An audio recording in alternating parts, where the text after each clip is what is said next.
एक बूंद पड़ी और जैसे ही वो अंकित हुआ बस में वो रुकेगा नहीं, अब वो पेड़ बढ़ के दम लेगा। तो इसी प्रकार ये जीव तब तक अज्ञानी रहता है जब तक इसको कोई जगाने वाला नहीं मिला।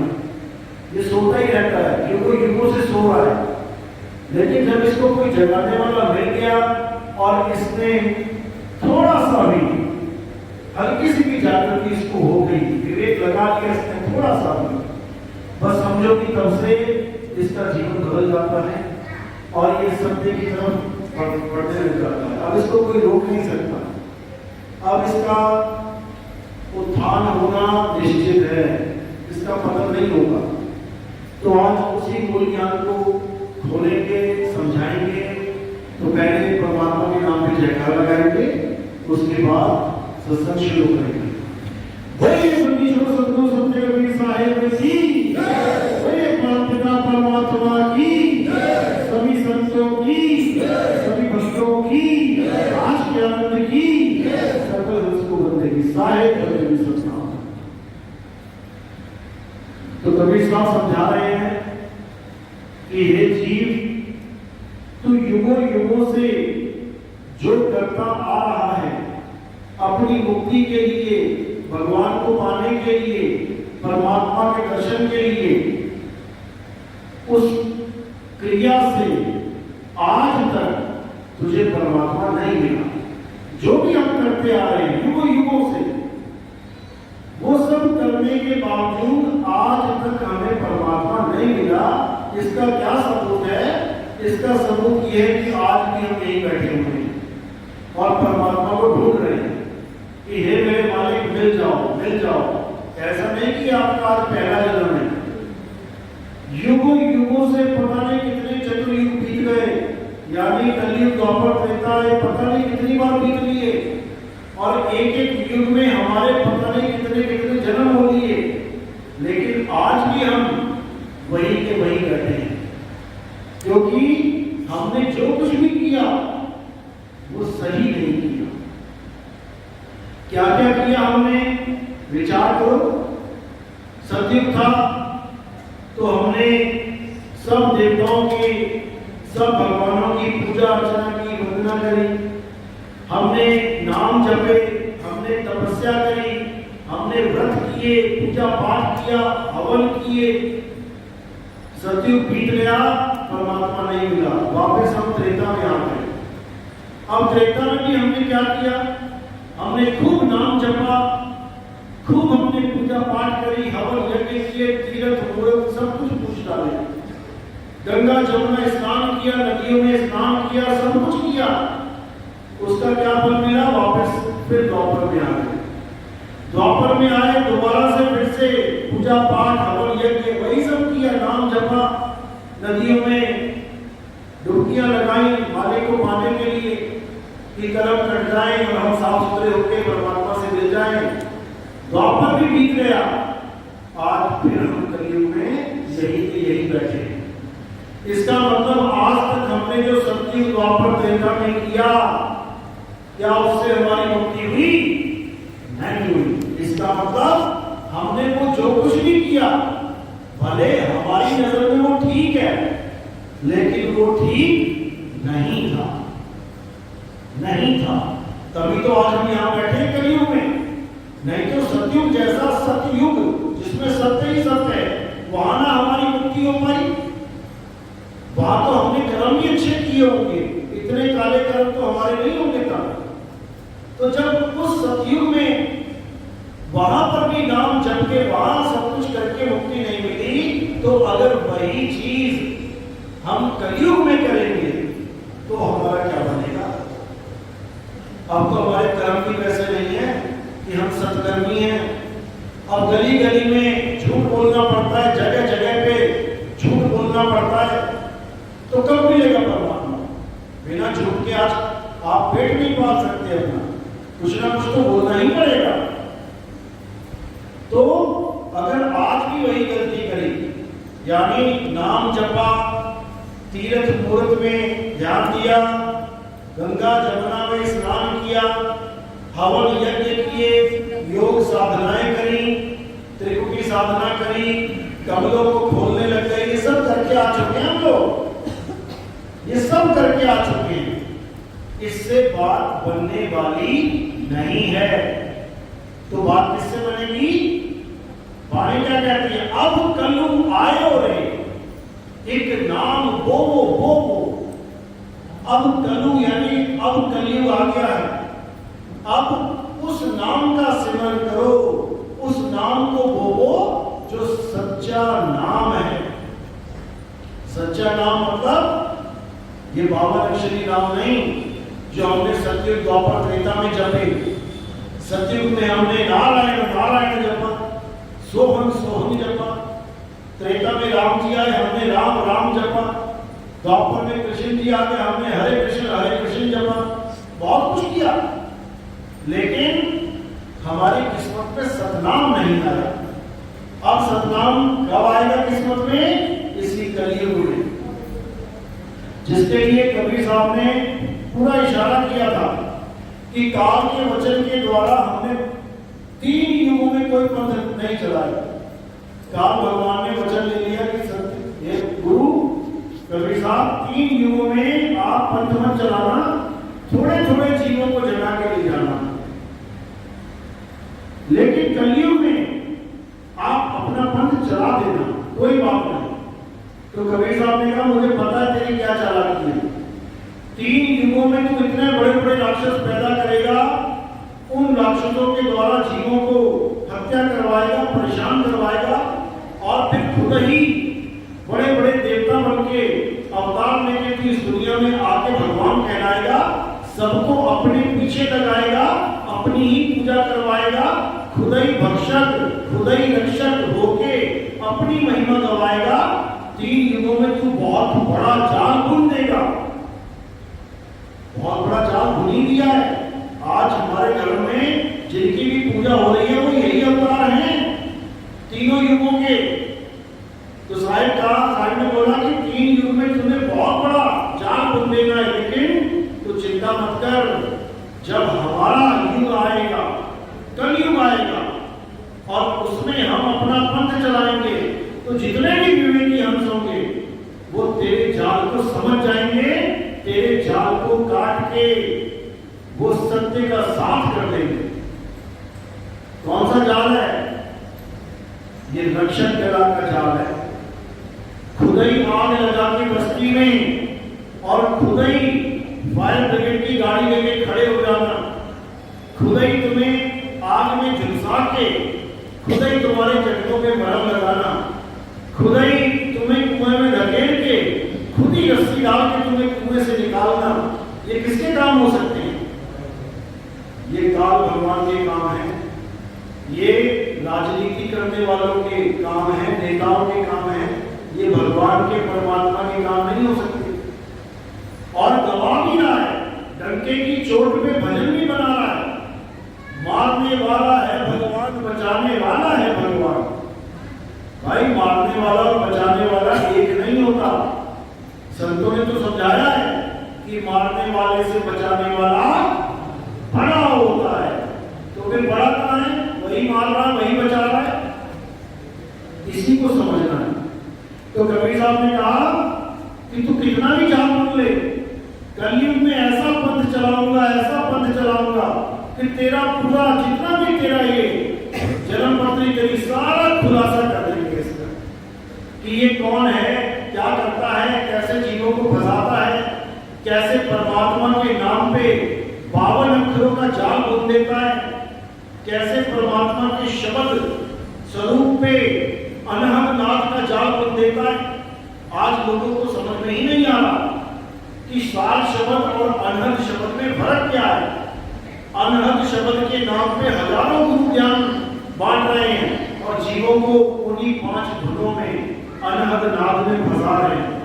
तो कबीर साहब उसका भी खुलासा करते हैं। अनहद बाजा जम का थाना, 5 तत्व करे घमसाना, अनहद बाजा विधि विधि बाजे, सार शब्द न्यारी धुन गाजे। आज बड़े बड़े पंथ अनहद नाद को परमात्मा घोषित करके बैठे हैं। ज्योत स्वरूपी मन को परमात्मा घोषित करके बैठे। क्या कहते हैं तुम्हें?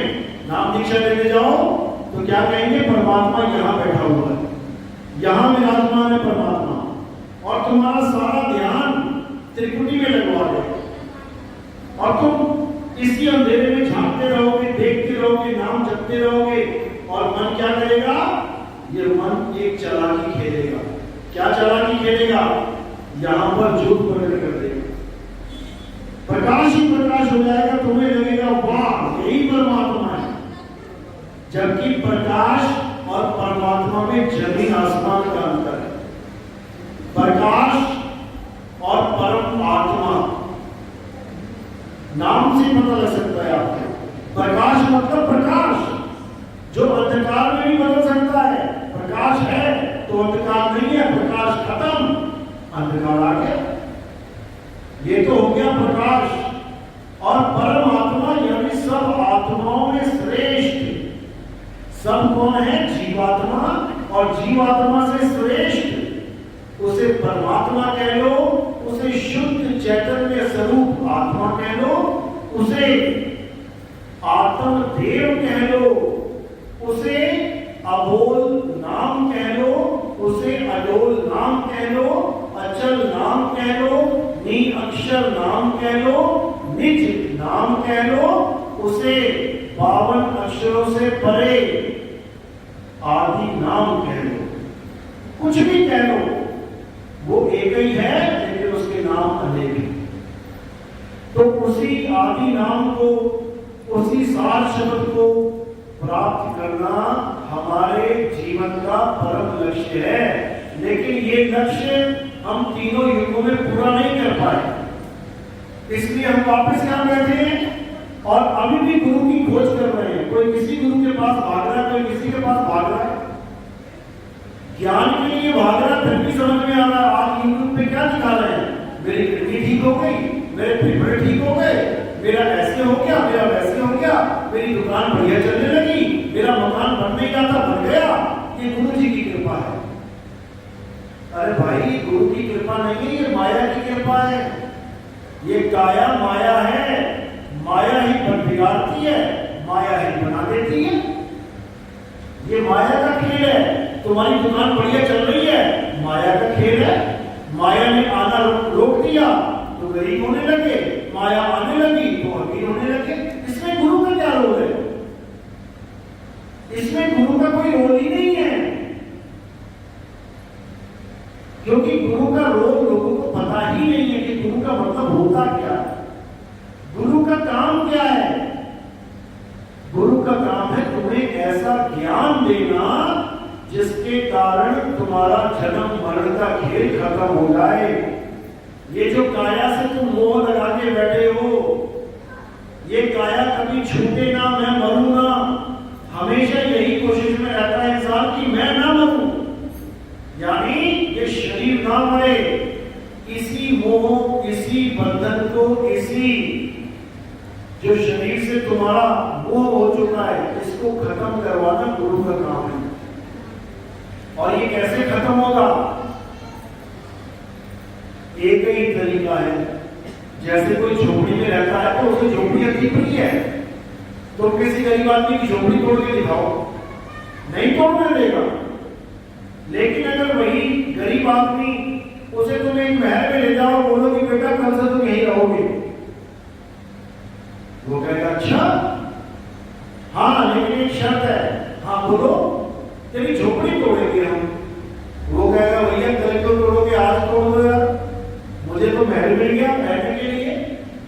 तो कहने का मतलब ये हमारी झोपड़ी है, मिट्टी की झोपड़ी, और टूटेगी ये, चाहे कोई गुरु बनाए चाहे ना बनाए, चाहे कोई पूजा करे चाहे ना करे, चाहे कोई कितना ही पुण्य क्या करे चाहे पाप करे, टूटेगी, 100% टूटेगी। चाहे कोई देवों के देव महादेव का पुजारी क्यों ना हो, वो देखो कावड़ लेने जा रहे हो और देखो घरों में क्या आती है खबरें, तुम्हारे लड़के का एक्सीडेंट हो गया, मर गया, पानी में डूब गया, मर गया, दंगा हो गया, पुलिस वालों ने गोलियां चला दी, तुम्हारा लड़का मर गया।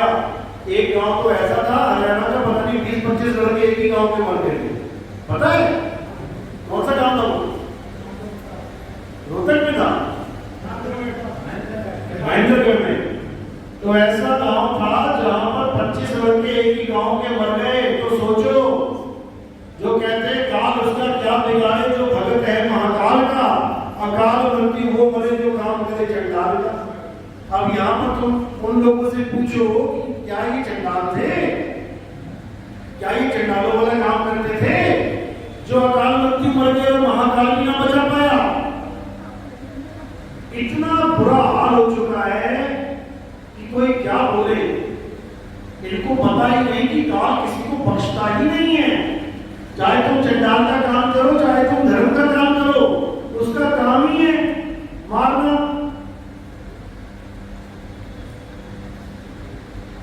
यही काल का खेल है।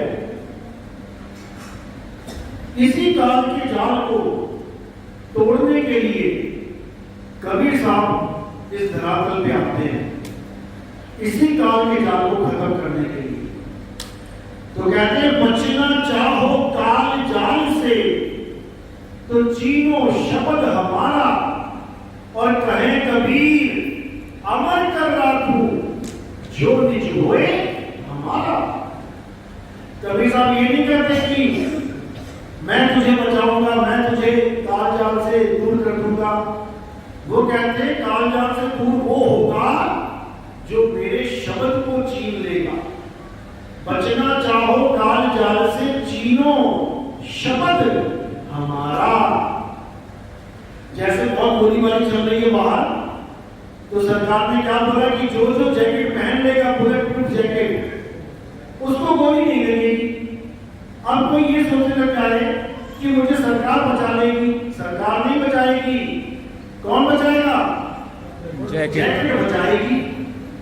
जैकेट बचाएगी तुम्हें। और अगर तुमने जैकेट नहीं पहनी तो तुम्हें कोई नहीं बचा सकता, कोई नहीं बचा सकता। यही कबीर साहब समझा रहे हैं कि बचना चाहो काल जाल से, अगर तुम बचना चाहते हो, चीनो शब्द हमारा।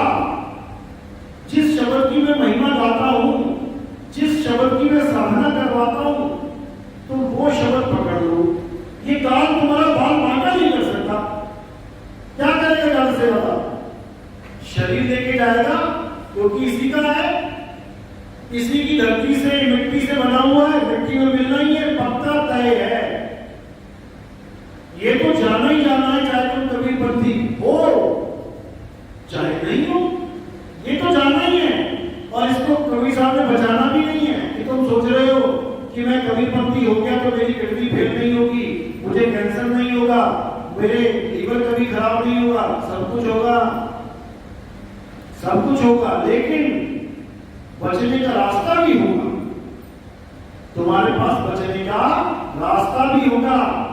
जैसे एक अनजान अनाड़ी आदमी जिसको तैरना नहीं आता, एक ऐसी किश्ती में बैठ गया जिसमें छेद है, बैठ गया, जा रहा है। अब वो तो डूबेगी 100% है, वो डूबेगी तो वो रोएगा, हाय मर गया, हाय मर गया। डूब कौन रहा है? किश्ती रोक कौन रहा है? वो आदमी। डूबना किश्ती में है, लेकिन रोक वो आदमी रहा है। क्यों रो रहा है? क्योंकि उसे तैरना नहीं आता। और जिसे तैरना आता है उसको तुम ऐसी किश्ती में बैठा दो जिसमें छेद हो, उसको इतना भी डर नहीं लगेगा। उसको पता है जहां डूबेगी डूब जाए, मैंने तो ऊपर आके छलांग मार के निकल जाना है। बस इसी तरह ये किश्ती है। उस किश्ती में तो एक छेद है, इसमें कितने हैं? कितने छेद है इस किश्ती में? 9। बहुत बढ़िया, 10 हैं। 10 द्वारे का पिंजड़ा तामे बोले कौन, और रही में को अचरज है और पूरा सो अचरज कौन। ये ऐसा पिंजड़ा है जिसमें 10 द्वार में से 9 द्वार खुले हुए हैं, और ये तोता फिर भी बोलेगा। तुम तोता पालो जरा, एक दरवाजे का पिंजरा होता है, अगर तुमने 5 सेकंड भी वो दरवाजा ऐसे खोल के इधर चले गए ना 5 सेकंड के लिए, फिर तोता उधर नहीं मिलेगा, वो तोता उड़ारी मार जाएगा 5 सेकंड के अंदर। लेकिन ये तोता 100 साल साल की भी उम्र हो जाए तो ना गाली मार रहा, दरवाजे खुले भी हुए हैं। कहते रहीमे को अचरज है, उड़ा सो अचरज कौन, अगर 100 साल के बाद निकल भी गया तो अचरज किस बात का है? उड़ाई है, मरा थोड़ी नहीं, उड़ाई है, मरा थोड़ी नहीं। मरा कौन? शरीर। पिंजड़ा मरा, पिंजड़ा मरा, तोता तो उड़ गया, किस बात का अचरज है तुम्हें? किसी और पिंजड़े में आ जाएगा, क्योंकि ये पिंजड़े ही है 84 लाख, ये पिंजड़े हैं। आज इस पिंजड़े में, कल उस पिंजड़े में, परसों उस पिंजड़े में, परसों उस पिंजड़े में। ये पिंजड़े खत्म होने वाले नहीं है। ये मिट्टी इसीलिए बनाई गई है, घड़ा फूटता जाएगा, मिट्टी में मिलता जाएगा, फिर तुम्हारा नया घड़ा बनता जाएगा। कभी ना खत्म होती है मिट्टी, कभी खत्म होने वाली नहीं है। ये पिंजड़े ऐसे हैं। अब इन पिंजड़ों से बचने का एक ही तरीका है। वो क्या तरीका है? अपने सत्य स्वरूप में, अपने आत्म स्वरूप में, अपने शुद्ध चैतन्य स्वरूप में स्थित हो जाना। जिस दिन तुम अपने स्वरूप में आ गए, उस दिन तुम्हें इस पिंजड़े का मोह नहीं रहेगा। ये जाता है तो जाने दे, फिर ऐसा भाव हो जाएगा, क्योंकि अब तुमने तैरना सीख लिया है और तुम्हें पता भी है कि इस किश्ती में, इस नाव में छेद हैं और पानी भरता जा रहा है। जब पानी भरता जाता है तो नाव डूबती जाती है, ये निशानी है। और जब इस नाव में पानी भरता जाता है तो इसके बाल सफेद होने लग जाते हैं, इसकी खाल बूढ़ी होने लग जाती है, इसके दांत हिलने लग जाते हैं, इसका सारा सिस्टम, कान से सुनना, आंख से देखना, मुंह से बोलना, खाना पचाना, ये सब धीमा पड़ जाता है। समझ जाओ कि पानी भर चुका है किश्ती में, अब छोड़ने का समय आ गया है, अब तैरने का समय आ गया। अब इससे मोह रखने का समय नहीं आया कि 90 साल का बाबा आके कह रहा है, गुरु जी दया करो, दया करो, मेरी बीमारियां ठीक हो जाए, घुटने चल नहीं रहे हैं। हम क्या 100 मीटर रेस दौड़नी है क्या 90 साल में? अब क्या करेगा? अब छोड़ने की बात कर, अब इससे निकलने की बात कर, अब इससे मोह भंग कर। अगर इससे मोह भंग नहीं हुआ तो इसी मोह के कारण अगला जन्म लेने के लिए तैयार रहना। फिर बढ़िया बढ़िया घूमने मिलेंगे, एकदम फर्स्ट क्लास वाले, बढ़िया बढ़िया खाल मिलेगी, बढ़िया बढ़िया उम्र मिल जाएगी, छोटा सा बच्चा बन के आ जाओगे, फिर किश्ती में पानी भरना शुरू हो जाएगा। तो ये बार बार छोड़ते जाओगे, पकड़ते जाओगे, छोड़ते जाओगे, पकड़ते जाओगे। इसी को कहते हैं भव बंधन, इसी को कहते हैं भव सागर। भव सागर में गोते खाना यानी उल्टा लटक जाना, मां के गर्भ में उल्टा लटक जाना। तो इसी को साहिब समझा रहे हैं कि अगर काल जाल से बचना चाहते हो तो अपने स्वरूप में आ जाओ। इन झूठे नामों को जो सतयुग द्वापर त्रेता में तुम जपते रहे, इनको पहचान जाओ। इससे तुम्हारी मुक्ति नहीं होगी तो किससे होगी? सतनाम से होगी। सतनाम सिमर प्यारे, सतनाम सिमर प्यारे, ये वक्त जा रहा है। सतनाम को समझ लो, सतनाम से ही सबका कल्याण होगा। लेकिन ये काल भगवान बहुत शातिर है, इसने सतनाम सतनाम भी जपवा डाला लोगों को कि जपो सतनाम सतनाम। अब ये जीव सोच रहा है मैं तो सतनाम मुझे मिल गया, जप रहा है सतनाम सतनाम सतनाम सतनाम। क्या जप रहा है? पावन अक्षर। ये सतनाम नहीं है, ये पावन अक्षर है। तो साहिब कह रहे पावन अक्षर जीव आधारा, और आदि अक्षर यानी सतनाम जीभ्या से न्यारा, और वाही को शब्द सिमरन कहिए, वो है असली सतनाम सिमरन। सिमर सिमर कर उतरो पार। ये राम राम करने से, ये ओम नमः शिवाय ओम नमः शिवाय, ये हरे कृष्णा करने से, ये अल्लाहु अकबर करने से, ये वाहिगुरु वाहिगुरु करने से, ये कबीर करने से किसी की मुक्ति होने वाली नहीं है। अच्छे से समझ लो। तो साहिब समझा भी रहे हैं, अपनी मत वालों को समझा रहे हैं, अरे कबीर कबीर क्या करे, तू खोज अपन शरीर और 10 इंद्रियां बस में कर, तू आपे आप कबीर। 10 इंद्रियां क्या, ये काया है, इसको बस में कर। कौन करेगा बस में? उसको जान जो इसको बस में कर सकता है, जिसकी ताकत से ये चल रही है। उसको जान जो तैर सकता है, वो खुद का तैरना भूल के नदी के तैरने पे भरोसा करके बैठा हुआ है, किश्ती के तैरने पे, कि नदी में किश्ती तैर रही है तो मैं बचा हुआ हूं, किश्ती डूब गई तो मैं गया। यानी ये शरीर है तो मेरा अस्तित्व है, तो मैं बचा हुआ हूं, ये शरीर गया तो मैं गया। ऐसा नहीं है। ये शरीर नहीं था तब भी तुम थे, ये शरीर कल को नहीं रहेगा तब भी तुम रहोगे, क्योंकि तुम शरीर नहीं हो, तुम आत्मा हो। आत्मा, यही गीता में समझाया गया कि अर्जुन तू और मैं और ये समस्त राजा महाराजा, हम सब शरीर नहीं हैं। शरीर तो हमारे कपड़े हैं, किसी को 10 साल के लिए, किसी को 20 साल के लिए, किसी को 100 साल के लिए। ये शरीर मिल गया, कपड़े मिल गए। शरीरों के मारे जाने पर भी तेरा मेरा और इन राजाओं का अंत नहीं होगा। ऐसा कोई समय नहीं था जब तू, मैं और ये राजा महाराजा नहीं थे, और ऐसा कोई भविष्य में समय नहीं आएगा जब तू, मैं और ये राजा महाराजा नहीं होंगे। बिल्कुल साफ लिखा है, लेकिन कोई इन बातों को समझ ही नहीं पा रहा है, आत्मा के ज्ञान को समझ ही नहीं पा रहा है। अब आत्मा का ज्ञान नहीं समझ में आया तो किसकी पूजा होगी? शरीर की। तो आज हमारे धर्म में शरीरों की ही पूजा हो रही है। शरीरों की पूजा भी छोड़ो, उससे भी नीचे गिर गए। अब किसकी पूजा कर रहे हैं? पत्थर की। शरीर की भी पूजा कहाँ हो रही है? शरीर की पूजा तो वहां हो रही है जो गुरु को शरीर मान के पूज रहे हैं, वहां गुरु के शरीर की पूजा हो रही है। नहीं तो शरीर से भी डाउन हो गए हैं, पत्थर को भगवान मान बैठे हैं।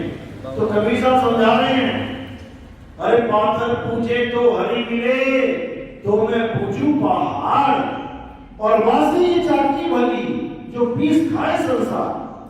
अगर पूजा करनी है पत्थर की तो चक्की से बढ़िया पत्थर कोई नहीं, उससे अच्छा पत्थर इस संसार में नहीं है। क्यों? क्योंकि पूरा संसार उस चक्की से कोई लाभ कमा रहा है। कौन सा लाभ कमा रहा है?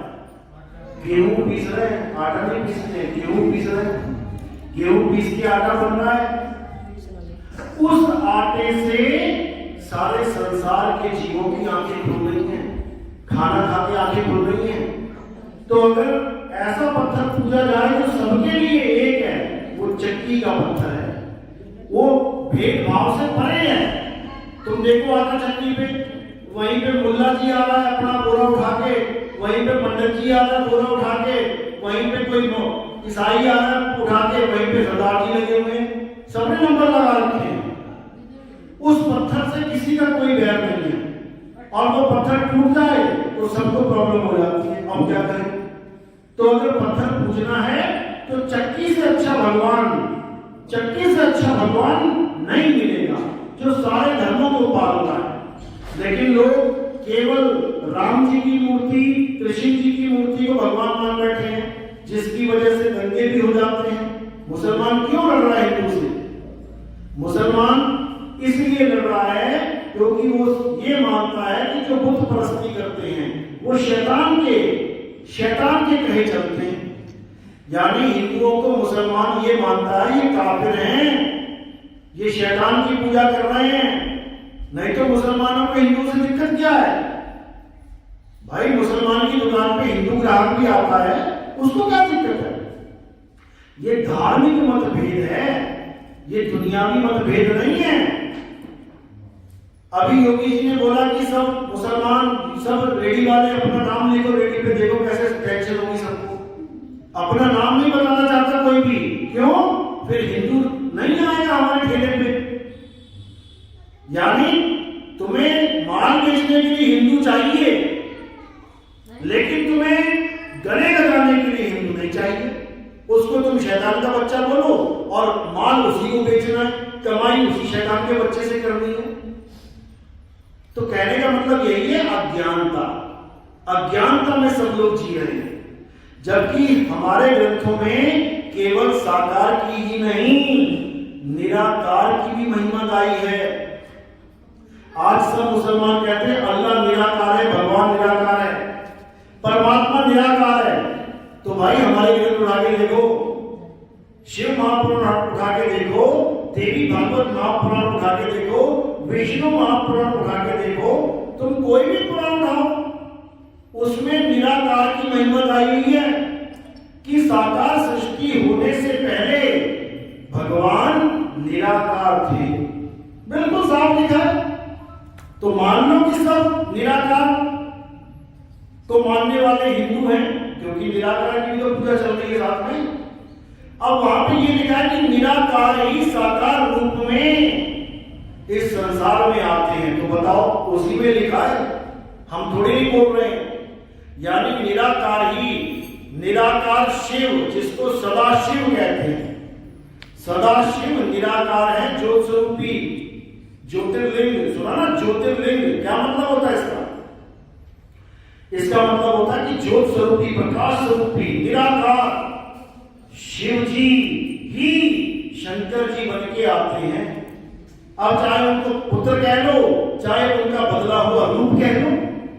जैसे कहते हैं ईश्वर अंश जीव अविनाशी, अब चाहे परमात्मा का अंश कह लो, पुत्र कह लो, या फिर उसी का एक रूप कह लो। जैसे हनुमान जी को कहते हैं रुद्र अवतार, कृष्ण भोले शंकर का अवतार है। अब चाहे उनको पुत्र कह लो, चाहे उनको उसका रूप कह लो, क्योंकि वही है। गंगा नदी में से एक नहर निकल गई, तुम्हारे खेतों तक आ गई। अब चाहे तुम उसे उस गंगा नदी का पुत्र कह लो, चाहे तुम उसको गंगा ही कह लो, क्योंकि वही है। इसीलिए कबीर साहब समझा रहे हैं, सब रूप का खेल है। जीव रूप, ब्रह्म रूप, बाल ब्रह्म रूप, ये सब इसी का खेल है। लेकिन ना समझी के कारण सब एक दूसरे के दुश्मन बने बैठे कि तू उसकी पूजा कर रहा है, मैं इसकी कर रहा हूं। अरे वो एक ही है, वो एक ही है। हेड और टेल भले अलग अलग है देखने में, लेकिन सिक्का एक ही है। लेकिन इसको समझाने वाला कोई नहीं मिलता। तो आज साकार और निराकार का युद्ध चला हुआ है।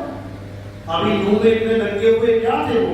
निराकार वाले साकार वालों को पीट रहे थे, फिर साकार वालों ने निराकार वालों को पीटा। यही चलता रहेगा। आज हर धर्म का इंसान ये चाहता है कि भारत हमारे धर्म में पूरा कन्वर्ट हो जाए। मुसलमान चाहता है कि भारत गजवाए हिंद बन जाए, यानी कि इस्लामिक स्टेट बन जाए, यहां पर सारे कानून इस्लामिक हो जाए। पूछो उससे क्या होगा? तब क्या कहेंगे? अमन शांति चैन हो जाएगा। वही सीख लेके बैठा है, कहता खालिस्तान बना देंगे इसको। उससे क्या होगा? कहते हैं उससे खालिस, यानी खालिस सोना, शुद्ध पाक, अमन चैन हो जाएगा। ईसाई क्या बोल रहा है? कह रहा सबको क्रिश्चियन बना देंगे, उससे क्या होगा? कहते हैं उससे प्रेम ही प्रेम फैल जाएगा, भारत अच्छा हो जाएगा। हिंदू कह रहे हैं हम इसको हिंदू राष्ट्र बना देंगे, उससे क्या होगा? कहते हैं उससे बहुत अमन चैन शांति हो जाएगा, रहने लायक हो जाएगा। तो मेरे भाई नामों में ही तो फर्क है। वो कह रहा हम इसको अमन शांति वाला देश बना देंगे, वो कह रहा इसको अमन शांति वाला देश बना देंगे, वो भी कह रहा अमन होगी शांति होगी, वो भी कह रहा। तो झगड़ा की बात कर रहा, झगड़ा की बात कर। जब सारे यही चाहते हैं कि अमन शांति वाला देश बनाना है, इसका मतलब एक अच्छा भारत बनाना है, सच्चा भारत बनाना है। ठीक है, तुम अपना फार्मूला लेके आओ, हिंदू अपने पॉइंट्स लिख के लेके आए कि ये अगर चीज भारत में हो गई तो अच्छा हो जाएगा, सच्चा हो जाएगा। मुसलमान भी लेके आ जाओ, भैया तुम्हारे क्या पॉइंट है। सिख भी लेके आ जाओ, तुम क्या लागू करना चाहते हो। ईसाई भी ले आओ, जो जो अच्छे पॉइंट्स रहेंगे सारे निकाल लेंगे उसमें से। और भारत को अच्छा और सच्चा बनाने में चारों का योगदान हो जाएगा। झगड़ा किस बात का है? झगड़ा केवल अक्षरों का है, नाम का है। हिंदू राष्ट्र, इस्लामिक राष्ट्र, खालिस्तान, अच्छा राष्ट्र कोई नहीं बोल रहा है। अच्छा राष्ट्र बनाओ, हिंदू उसे अच्छा बनाओ, मुसलमान उसे अच्छा बनाओ, ईसाई उसे अच्छा बनाओ, सिख उसे अच्छा बनाओ, कहीं दिक्कत नहीं होगी। अगर लिख दिया जाए कि भारत अच्छा राष्ट्र बनाया जाएगा, हिंदू राष्ट्र नहीं।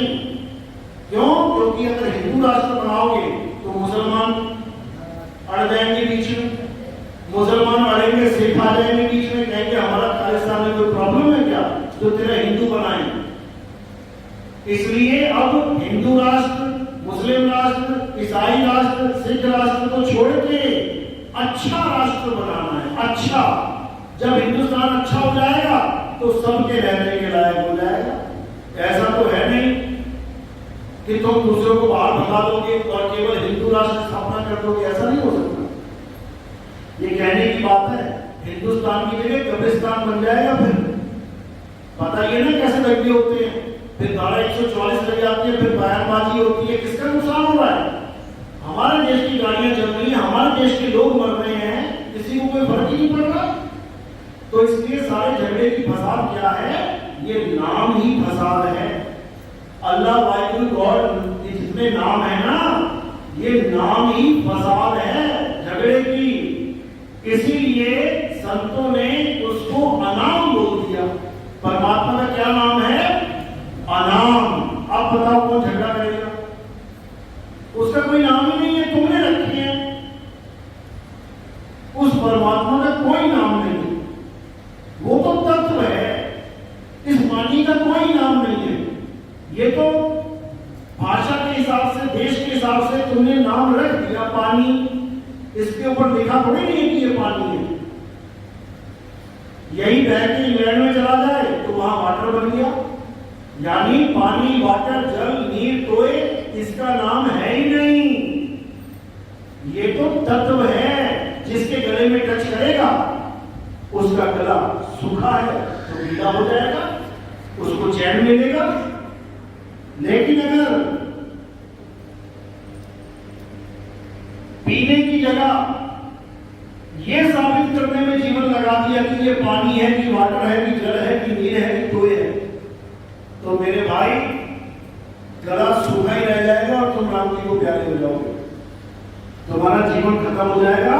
तुम ये साबित नहीं कर पाओगे कि ये पानी ही है। इसीलिए गीता में तत्व ज्ञान का उपदेश दिया गया। और गुरु कौन सा बताया? तत्वदर्शी संत। गीता पढ़ो, अध्याय 4, 34वां श्लोक। हे अर्जुन, ये आत्मा अजन्मा है, नित्य है, शाश्वत है, पुरातन है। ये आत्मा ही सत्य सनातन है। अगर तुम इस आत्मा को प्राप्त करना चाहते हो तो तुम ऐसे गुरु की शरण में जाओ जो तत्व का दर्शन कर चुका हो, यानी जो तत्वदर्शी संत हो। मंत्र भेदी संत नहीं चाहिए कि मंत्रों का भेद बताता फिरे। मंत्र नहीं चाहिए, तत्व चाहिए, वस्तु चाहिए। पानी एक वस्तु है, मात्र नाम नहीं है। वरना बोतल खाली मिलती और उसके ऊपर लिखा होता पानी, तो तुम्हारा गला गीला हो जाता क्या? यानी तत्व गायब है और केवल नाम नाम पकड़ा दिया तुमने। तो आज के गुरु क्या कर रहे हैं? यही कर रहे हैं। तत्व का ज्ञान तो है नहीं, राम का ज्ञान तो है नहीं, कृष्ण जी का ज्ञान तो है नहीं, भोले शंकर का ज्ञान तो है नहीं, आत्मा का ज्ञान तो है नहीं। केवल नाम से संतुष्ट कर दे रहे। वृंदावन जाओ और नाम लेके आओ, और जाने से पहले भी पता है कि नाम क्या देंगे। देखो ड्रामा, वहां जाने से पहले तुम्हें पता है वृंदावन में कौन सा नाम मिलने वाला है। कौन सा मिलेगा? राधे राधे। बताओ, पता भी है मैं क्या लेने जा रहा हूं और क्या मिलेगा, फिर भी कहते हैं गुरु धारण कराए। अरे गुरु वो होता है जो तुम्हें तत्व का ज्ञान दे, आत्मा का ज्ञान दे। ये राधे राधे करने से मुक्ति नहीं मिलने वाली। गुरु बनाने की जरूरत नहीं है। अगर राधे राधे करना है बिना गए, तुम्हें पता है राधे राधे, घर में बैठे राधे राधे शुरू कर दो। नहीं समझ में आ रहा लोगों को। यही कबीर साहब बार बार समझा रहे हैं कि बावन अक्षर के खेल को समझो, ये कली काल का जाल है। ये तुम्हें बड़े प्यारे लग रहे हैं बावन अक्षर, लेकिन ये फांस है, फांस, गले की फांस। तो कह रहे हैं एक नाम सुख रास है और एक नाम दुख रास, एक शब्द बंधन कांटे और एक गले की फांस। ये गले की फांस है। राम राम श्याम श्याम, राधे राधे, अल्लाह अल्लाह, वाहिगुरु वाहिगुरु, कबीर कबीर, ये फांस है। ये गले में पड़ गई तुम्हारे, अब न छूटती। तो साहिब फिर समझा रहे हैं, रावण के जंजाल में अरे फंस गया ये संसार, सिमरन बावन का करे कैसे लागे पार। आज परमात्मा को याद करने की जगह नाम को याद कर रहा है, इतना बुरा हाल है। तत्व को याद करने की जगह तत्व के नाम को याद कर रहा है। कैसे बात बनेगी? कभी नहीं बनने वाली। तो यही बार बार कबीर साहब समझा रहे हैं कि बावन अक्षर जोड़े आन और सकिया अक्षर एक पहचान। अब पहचान किसकी करनी है? और बावन अक्षर जोड़ तोड़ वाला नाम क्या है, इसको समझ लो। पहचान होती है तत्व की, तत्व की पहचान होती है। एक ग्लास में चाय पड़ी है, एक ग्लास में कॉफी, एक ग्लास में कोल्ड ड्रिंक पड़ी है, एक ग्लास में पानी, ये चारों तत्व हैं। और तुम देख के पहचान जाओगे, अच्छा ये वो तत्व है, ये वो है, ये वो है, मुझे तो पानी चाहिए केवल। तो तत्व की पहचान करके अपना तत्व ले लिया।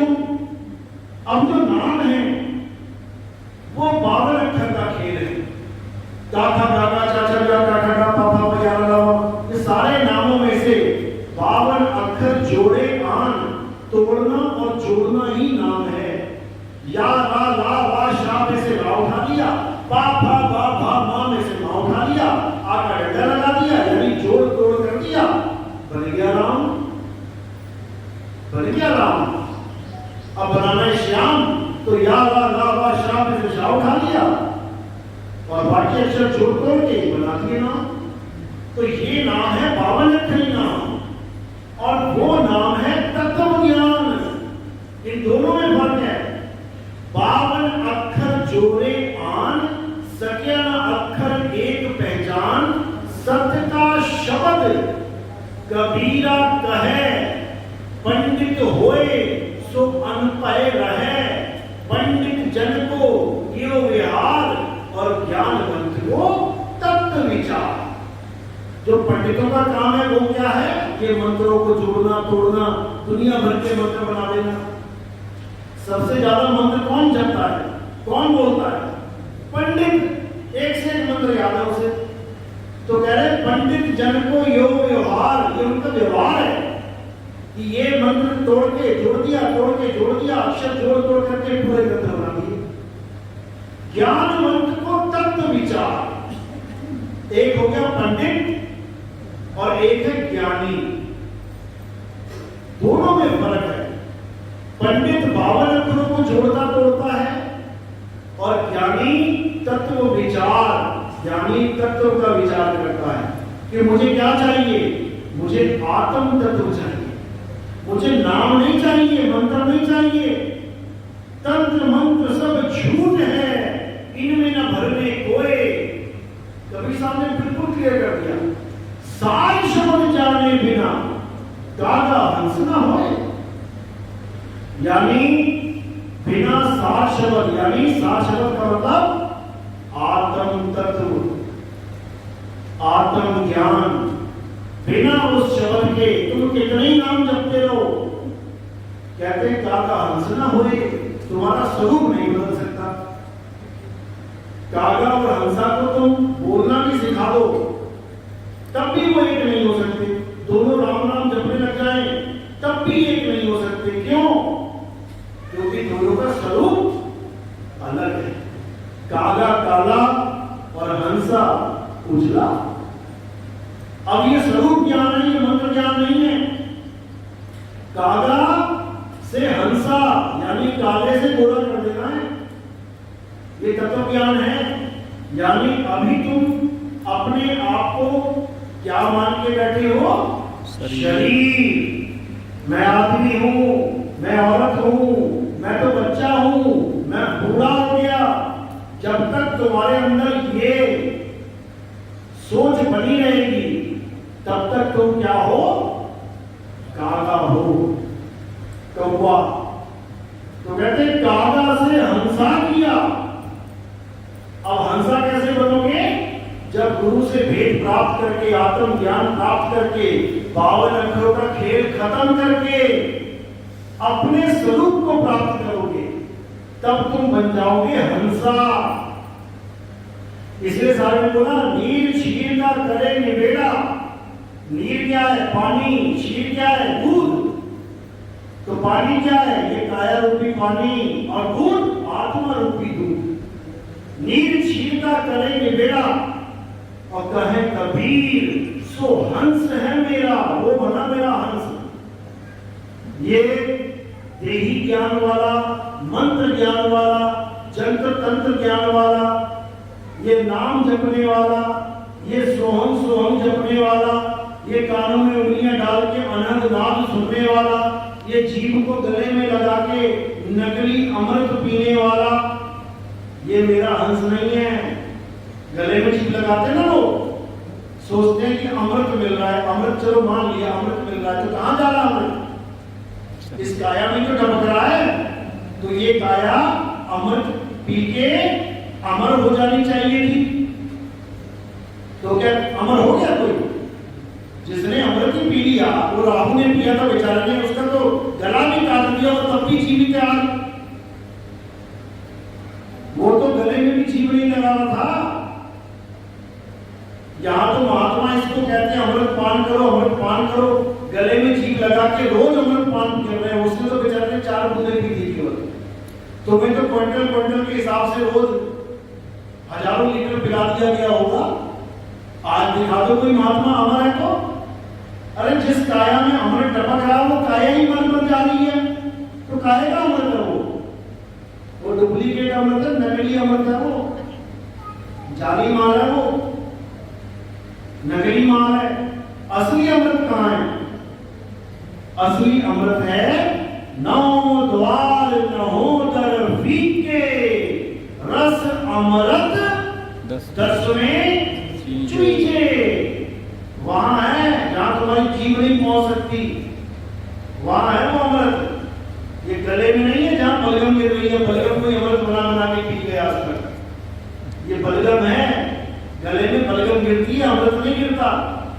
लेकिन लोगों को समझ में नहीं आ रहा, लगे पड़े।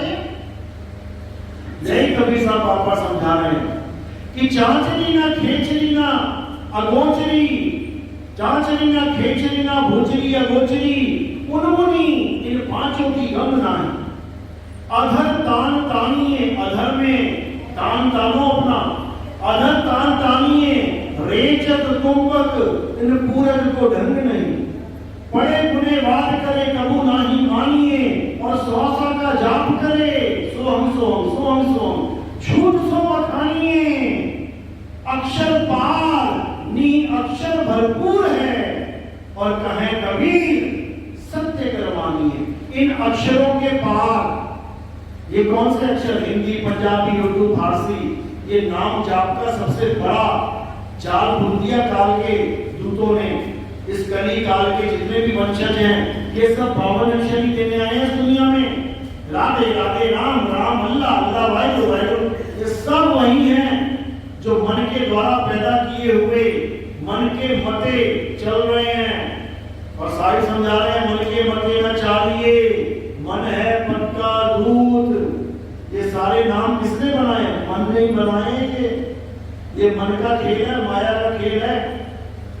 लेकिन जो अल्लाह का असली नाम है, जो वाहिगुरु का असली नाम है, जो सत साहिब का असली नाम है, वो मन माया से परे है, वो 52 अक्षरों से परे है।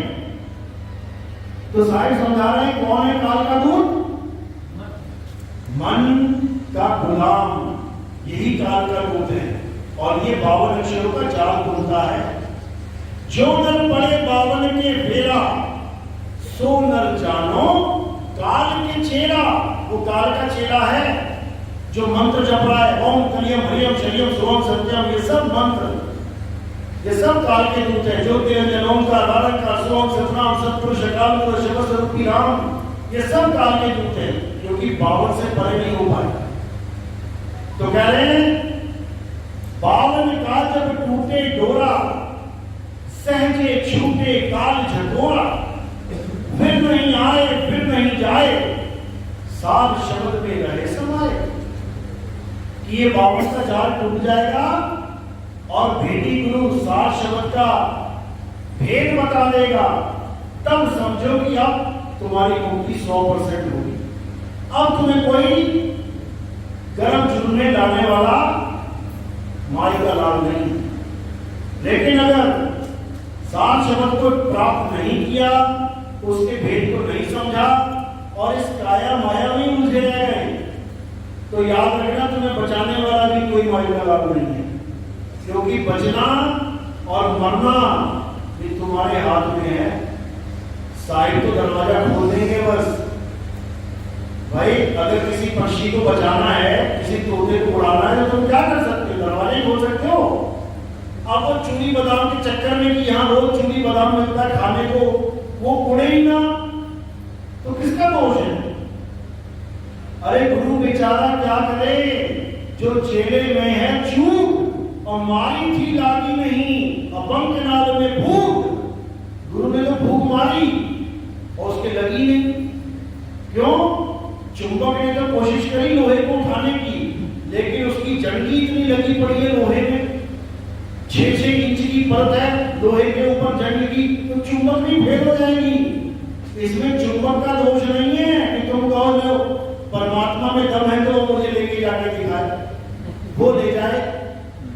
अरे भाई वो ले जाएगा, लेकिन एक कदम तुझसे मांगता है। वो कहते ना तुम एक कदम चलोगे तो वो 100 कदम आएगा, तो 101 कदम नहीं चल सकता क्या? वो जहां 100 आ गया वहां एक और चल ले, लेकिन ऐसा नहीं होगा, क्योंकि पहला एक कदम तुम चलोगे। कहते भी ना जो अपनी मदद करता है भगवान उसकी मदद करता है, और जब मैंने अपनी मदद कर ली तो भगवान की मदद की क्या जरूरत है? समझो इस बात को, क्योंकि जो मेरी मदद है वही भगवान की मदद है। जो मैं कर रहा हूं असल में वो मैं नहीं कर रहा हूं, वो भगवान ही करवा रहा है मुझसे, लेकिन मुझे समझ में ही नहीं आ रहा। मैं अपने से अलग मदद की दुआ करके बैठा हूं कि मैं कुछ ना करूं, वो करे। अरे जो तू करेगा वही वो कर रहा है, पर लोगों को समझ में नहीं आ रहा। ये जंग हमें छुड़ानी पड़ेगी, उसके बाद आगे खेल शुरू होगा। तो कबीर साहब यही समझा के चले गए, लेकिन ये जीव नहीं समझा। तो साहिब को पता था कि अभी ये जीव अविवेकी है, इतना बुद्धिमान नहीं है। तो उन्होंने जाते जाते क्या निर्धारित कर लिया आज से 600 साल पहले कि ठीक है मैं आया था तुम्हारे पास तुम्हें बचाने के लिए, लेकिन तुम्हारी किस्मत में अभी बचना लिखा नहीं है। कोई बात नहीं, मैं दोबारा आऊंगा। उस समय आऊंगा जब तुम विवेकी भी होगे, पढ़े लिखे भी होगे, तुम्हारे पास सब सुख साधन भी होंगे, सब कुछ होगा तुम्हारे पास, तब आऊंगा मैं तुम्हें दोबारा से बचाने के लिए।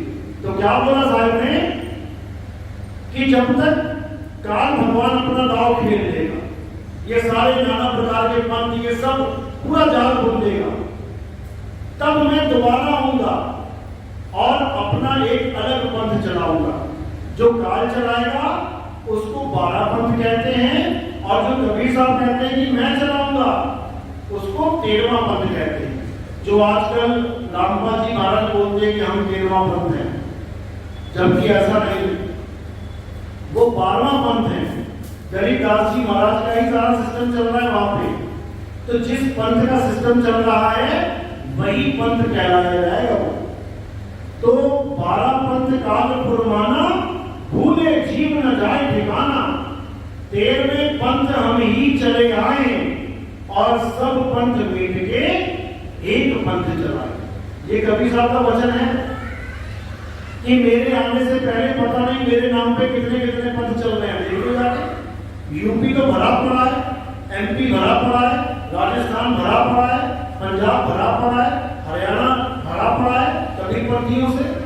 और नाम देखो क्या दे रहे हैं, कोई ओम दे रहा है, कोई ओम नमः शिवाय दे रहा है, कोई ओम नमो भगवते वासुदेवाय दे रहा है, कोई कलियम कलियम दे रहा है, कोई श्रीयम श्रीयम दे रहा है, कोई सुवम सुवम दे रहा है।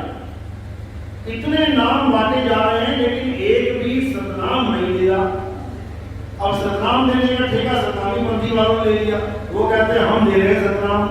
पूछो कैसे दे रहे हो? जब तो सतनाम सतनाम यानी बामनेश्वर में सतनाम दे रहे हैं। ये हाल हो चुका है। तो हर जगह कबीर साहब का नाम लेके अज्ञान परोसा जा रहा है। तो कबीर साहब ने जो अपना वादा किया कि 13वें पंथ हम चले आए, कैसे आएंगे वो? ज्ञान रूप में। इस दुनिया में वो आए थे तब भी इन्होंने अपना नाम ज्ञानी जी रखा। आप कबीर सागर पढ़ोगे, अनुराग सागर, उसने हर जगह यही लिखा है ज्ञानी जी आए, ज्ञानी जी ने ऐसा कहा, ज्ञानी जी, यानी ज्ञान ही कबीर है। यही मदन साहब कह रहे हैं, शब्द स्वरूपी ज्ञानमय दया सिंधु मत धीर और मदन सकल घट पूर्ण है करता सत्य कबीर। यानी वो ज्ञानी ही है, वो ज्ञान देते हैं, सत्य ज्ञान देते हैं और असत्य का नाश कर देते हैं। तो अपनी पहचान बताते हुए उन्होंने क्या बोला? कहते हैं साहिब कबीर का सब घट वासा, गुप्त प्रकट कुछ अजब तमाशा, जहां संत तहां प्रगट भयऊ और जहां असंत गुप्त ताया। जहां पर तो सत्य का ज्ञान देने वाला कोई संत बैठा है तो मुझ में उसमें कोई भेद नहीं है, ज्ञान रूप में मैं ही बोल रहा हूं। और जहां पे अज्ञान देने वाला कोई संत बैठा है, याद रखना, कहते वो निरंजन बैठा है काल में और उसमें, काल के दूत में कोई भेद नहीं है, वो उसी का अंश है। तो साहिब ने बिल्कुल क्लियर कर दिया कि जो नर पड़े बावन के फेरा सो नर जानो काल के चेहरा। वो काल का चेहरा है, वो दयाल का चेहरा नहीं है। तो इसी भेद को बताते हुए साहिब ने ये भी बोला कि ऐसा पंथ चलेगा, ऐसा पंथ चलेगा कि सारे पंथ उसी झंडे के नीचे आ जाएंगे। उस एक सतनाम का परचम पूरे विश्व में लहराएगा। ये भी बोला उन्होंने। और केवल उन्होंने नहीं बोला, ये हर ग्रंथ में बोला गया है, बस नाम बदल दिए गए। मुसलमानों में क्या बोला गया? कुरान पढ़ोगे, हदीस पढ़ोगे, उसमें क्या लिखा है कि एक ऐसा समय आएगा इसी कलयुग में जब हर जगह अत्याचार हो रहा होगा, युद्ध हो रहे होंगे, मुसलमानों को मारा जा रहा होगा, तब इमाम मेहदी आएंगे और सारे संसार को एक कर देंगे, यानी मुसलमान बना देंगे सबको। अब ईसाइयों में क्या बोला गया कि जब भूकंप आएंगे, जलजले आएंगे, सुनामी आएंगी, लोग एक दूसरे पे बम फेंक रहे होंगे, मिसाइलों के युद्ध चल रहे होंगे, तब एक ऐसा ज्ञान आएगा जिसको कहते हैं जीसस सेकंड कमिंग। यानी वो ईसा मसीह जिनको डाला गया था क्रूस पे, वो मरे नहीं थे, वो 3 दिन के बाद जीवित होके आकाश में उड़ गए। अब वही वापस आएंगे और दिशा भी बताई उन्होंने, किस दिशा से आएंगे? पूरब दिशा से आएंगे। कुरान में भी यही लिखा है, हदीस में, कि इमाम मेहदी आएंगे पूरब दिशा से आएंगे। यानी अंग्रेजों का यूरोप और मुसलमानों का अरब, इन दोनों के पूरब दिशा में कौन से देश हैं? वो हमारा भारत ही है। पाकिस्तान, अफगानिस्तान, हिंदुस्तान, यानी किसी साइड से आएगा वो दिव्य ज्ञान जो सारे संसार को एक कर देगा, जिसमें झगड़े लड़ने का मतलब ही नहीं रह जाएगा। सबको एक समान दृष्टि से देखा जाएगा, सब में सुधार किया जाएगा। जो बीच में गड़बड़ हो रखी है उसको सुधारा जाएगा, मारा नहीं जाएगा किसी को। लेकिन मुसलमान सोचते हैं कि इमाम मेहदी तलवार लेके आएंगे और सबके गर्दन काटते चले जाएंगे, और सबकी गर्दन ही काट दी तो मुसलमान किसे बनाएंगे? मुसलमानों को तो काटेंगे नहीं, मुसलमान के अलावा जितने भी हैं सबको काट देंगे, तो फिर मुसलमान किसे बनाएंगे? उसमें लिखा है कि सारी दुनिया को मुसलमान बना देंगे, तो बनाएंगे किसे? मुर्दों को बनाएंगे क्या? वही ईसाई कह रहा है कि सबको ईसाई बना देंगे ईसा मसीह आएंगे तो, और तलवार लेके आएंगे लोहे की। जब मार ही दिया सबको तो ईसाई किसे बनाएंगे? यही हिंदू धर्म कह रहा है कि कल की अवतार आएगा, घोड़े पे आएगा, बैठ के तलवार लेके आएगा और सब अधर्मियों को मार देगा। तो अधर्मी है कौन? कौन अधर्मी है? ये सब अधर्मी है हम यहाँ पे जितने बैठे हैं, क्योंकि हमारे अंदर अधर्म ठूस ठूस के भरा हुआ है। तो अगर अधर्मी को मारेंगे तो बचेगा एक ना यहाँ पे, फिर क्या करेंगे? किसको बनाएंगे सनातनी? वो अधर्मी को नहीं मारेंगे, वो अधर्म का खात्मा करेंगे। वो अज्ञानी को नहीं मारेंगे, वो अज्ञान का खात्मा करेंगे। वो पापी को नहीं मारेंगे, वो पाप का खात्मा करेंगे। कल की अवतार घोड़े पे बैठ के आएंगे, हाथ में तलवार लेके आएंगे, यानी बुद्धि के घोड़े, अकल के घोड़े और विवेक की तलवार उनके पास होगी और सारे संसार को एक कर देंगे, सनातनी बना देंगे। सनातनी का मतलब यह नहीं कि देवी देवता की मूर्तियां लगा देंगे हर तरफ। सनातनी का मतलब है कि देवी देवताओं की पूजा खत्म करवा देंगे और आत्म देव का ज्ञान बांट देंगे। देवी देवताओं का राजा कौन है? इंद्र। द्वापर में ही देवी देवताओं की पूजा खत्म करवा दी थी। किसने? कृष्ण जी ने। और क्या पूजवा दिया था? गोवर्धन पर्वत, यानी देवी देवताओं की पूजा बंद करो और पत्थर यानी देवी देवराज की, क्या नाम है, गिरिराज की पूजा कर लो, पत्थर की पूजा कर लो। ये कृष्ण जी ने बोला था उस वक्त, लेकिन लोग इसको समझ नहीं पाए। लोगों ने दोबारा से ही देवी देवताओं की पूजा शुरू कर दी और पत्थर भी नहीं छोड़ा, दोनों को ले लिया। देवी देवताओं में भी उलझे रहे और आज देखो 84 कोस की यात्रा भी कर रहे हैं। अरे कम से कम भगवान के श्री मुख से कुछ निकला था, उस पर अटल तो हो जाते कि देवी देवताओं की पूजा आज के बाद कोई नहीं करेगा। तो नहीं होनी चाहिए थी। जब भगवान ने बोल दिया तो भगवान से बड़े हम हो गए क्या? अज्ञानता में। तो इसीलिए वापस उनको कल की अवतार में आना पड़ रहा है, नहीं तो उनको आने की जरूरत नहीं है। गांव-गांव में मंदिर है, पूजा करते रहो, भगवान को खुश करते रहो, उसको आने की क्या जरूरत है? तो वो कल की अवतार आत्म देव का अवतार है, शरीरों का अवतार नहीं है। वो आत्मा की पूजा करवाएगा, वो आत्मा का ज्ञान देगा, तब ये सारा संसार सनातनी कहलाएगा, नहीं तो नहीं। चलो, तो आज का सत्संग यही समाप्त करते हैं और अब आरती होगी। आरती हमारे यहाँ किसकी होती है समझ लो। हमारे यहाँ आरती होती है आत्मदेव की। हमारे यहाँ आत्मदेव को ही परमात्मा मान के आरती की जाती है। कोई भी इसको शरीर की आरती ना समझे गलती से भी, क्योंकि जो तुम्हें ये ज्ञान दे रहा है कि तुम शरीर नहीं तुम आत्मा हो, क्या तुम उसको आत्मा छोड़ के शरीर मान लोगे? नहीं मानना है। गुरु संत ये आत्मदेव हैं, ये कोई शरीर नहीं है। संत हमारी आत्मा, हम संतन के जीव और संतन हम में रम रहे, जीव माखन में घी। इसी प्रकार राम जी, कृष्ण जी, हनुमान जी, शंकर जी, इनको आत्मा मानो। अगर इनको शरीर मानोगे तो इन सबका शरीर नाश हो चुका है, फिर सबको मरा हुआ घोषित करना पड़ जाएगा। राम जी मर गए, कृष्ण जी मर गए, हनुमान जी मर गए। तो इनको शरीर नहीं आत्मा मानो। राम कबीरा एक हैं, कृष्ण करीमा एक हैं, कहन सुनन में दो और दो करके वो जानते जिन्हें सतगुरु मिलाना हो। चलो बोलिए सतगुरु मंदीश्वर सतगुरु सत्य कबीर साहिब की, सभी संतों की, सभी भक्तों की, आज आनंद की, सकल हंस को बंदगी साहिब बंदगी सदा।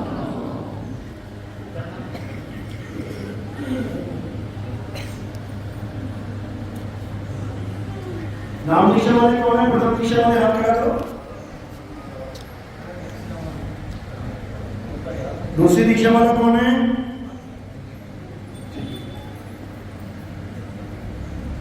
अभी आरती के बाद वहीं पहुंचना है जहां पे बैठे थे, वहीं दीक्षा हो जाएगी।